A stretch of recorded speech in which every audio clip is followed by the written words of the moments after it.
Hello, my name's Roger Coghill. I'm a retired biologist and I want to talk about cancer.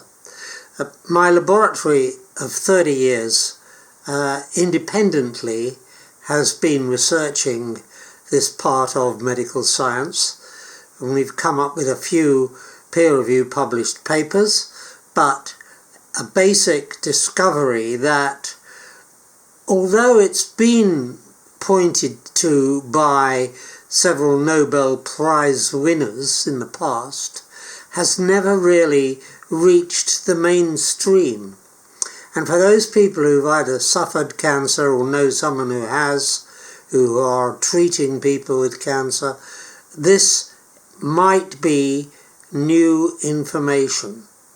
And because of that, I think it's time I came out with it and tried to explain it in terms which every ordinary person will understand.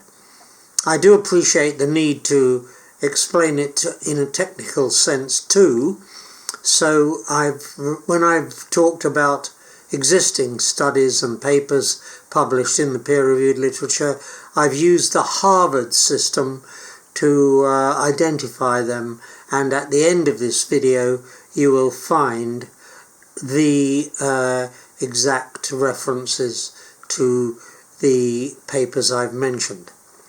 And really, what I'm trying to say is that we've got it wrong about cancer. We don't look at it from the right perspective. We look at it from the point of view of carcinogens, which is not the right way to look at it. What we should be looking at is the actual way in which cancer is caused. And I don't think that mainstream science, medical science, does that. And that's why I'm making this video and putting it up on YouTube in the hope that people will listen to what I have to say. Well, why should they listen to what I have to say? I better tell you something about me before I start my talk. I got a scholarship when I was 11 years old to a school called the City of London School, which is a public school based in London. And that school's boasted some famous people who were in the same year as me. For example, Mike Brearley, captain of England cricket, Lawrence Collins, a senior international lawyer, Mike Apted, a well-known film producer. Some of these people have become very famous. Now, I haven't become very famous, except in a very limited area of biology, which is my main pursuit, and that is the science of bioelectromagnetics.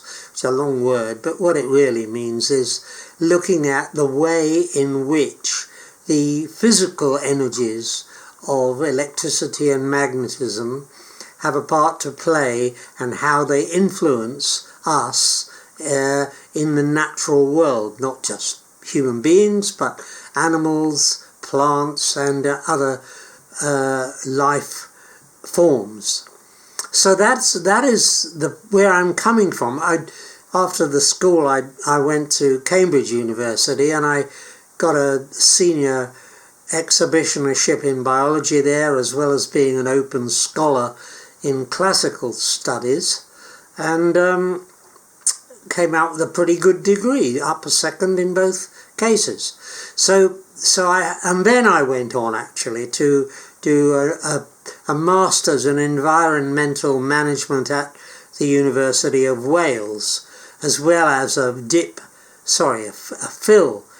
MPhil in Surrey University. So I've done the academic route as far as I can go, but I really didn't want to sit within the academic environment. So around about 1980 odd, I started an independent laboratory of my own, which went for 30 years, and during which time we did some very pioneering and unfettered research into topics like childhood leukemia and so on. So that's my background, and I think that because of those academic and related accolades, I am entitled to a hearing, and that's what I hope that you will give me as I give this talk. Thanks so much.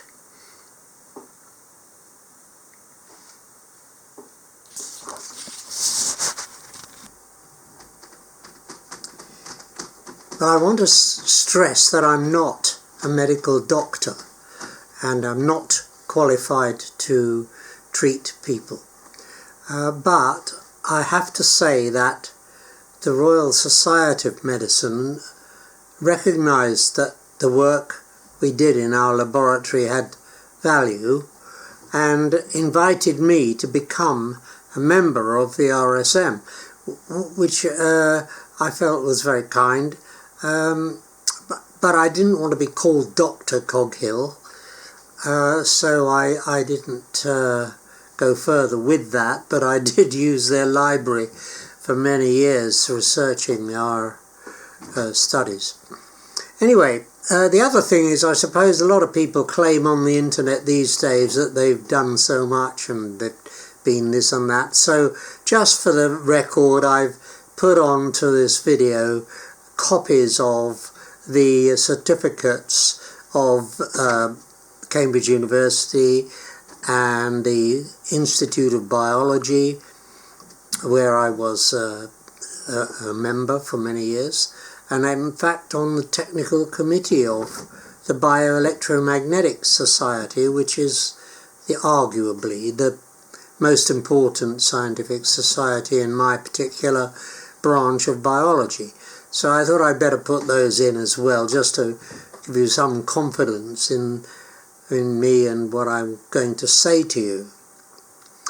And what I'm going to say to you follows along the lines that have actually achieved some recognition already in on the internet, but they don't go the whole way. They don't give the whole story. So I'm going to be adding to what doctors like Dr. Seegfeld says on Diary of a CEO, which I recommend you to watch, and work offered by John Campbell.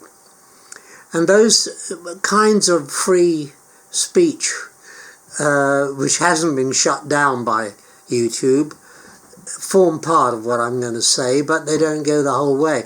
And what I am going to say will give you a better insight into cancer than any of those I've so far seen on the internet.